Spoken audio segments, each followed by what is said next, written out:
Okay, so this is October 8, 2024. Jason, members of the jury, you have now heard all the evidence in the case as well as the closing arguments. Now it is time for me to instruct you about the law that you must follow in deciding this case. I will begin by explaining your duties as jurors. Then I will explain certain principles of law. Then I will explain general rules that apply in each and every civil case. And last, I will explain the rules that you must follow during your deliberations. I think that was deliberations in the jury room and the possible verdicts that you may return. Please listen carefully. You have two main duties as jurors. The first one is to decide what the facts are from the evidence that you saw and heard here in court. Yeah, I think it was supposed to be court. Deciding what the facts are is your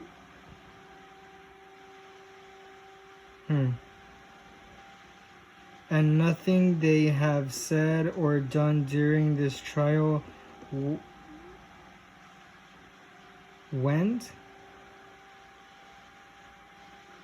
was presented to influence your decision at the facts in any way.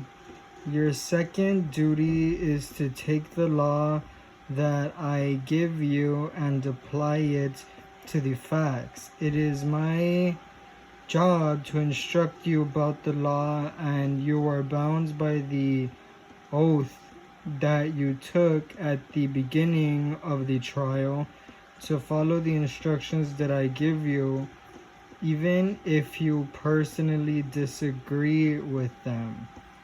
And this includes the instructions that I give you before and during the trial. And these instructions, all the instructions are important, and you should consider them together as a whole. The parties have talked about the law during their arguments, but if what they said is different than what I say, you must follow what I say. What I say about the law controls.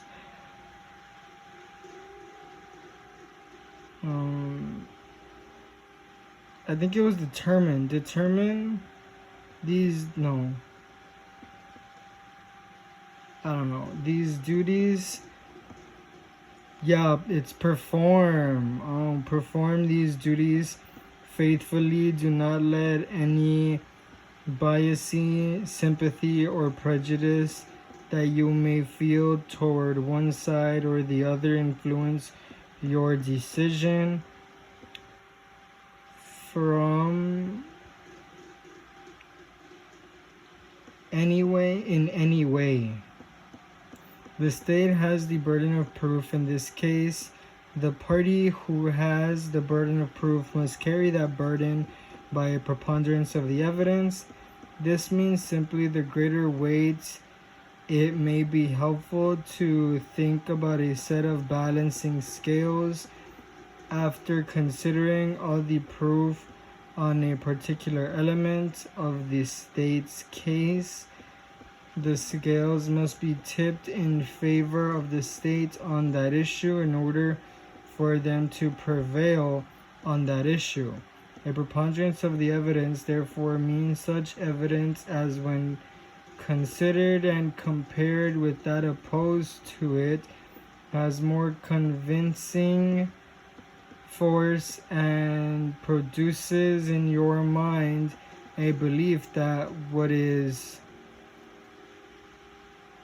245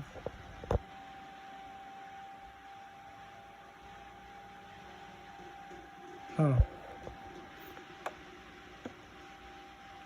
That belief that I think it was that what is, but I don't know what's after that. True. In other words, to establish a claim by a preponderance of the evidence merely means to prove that the claim is more likely so than not so, and determining whether any fact in issue has been proved.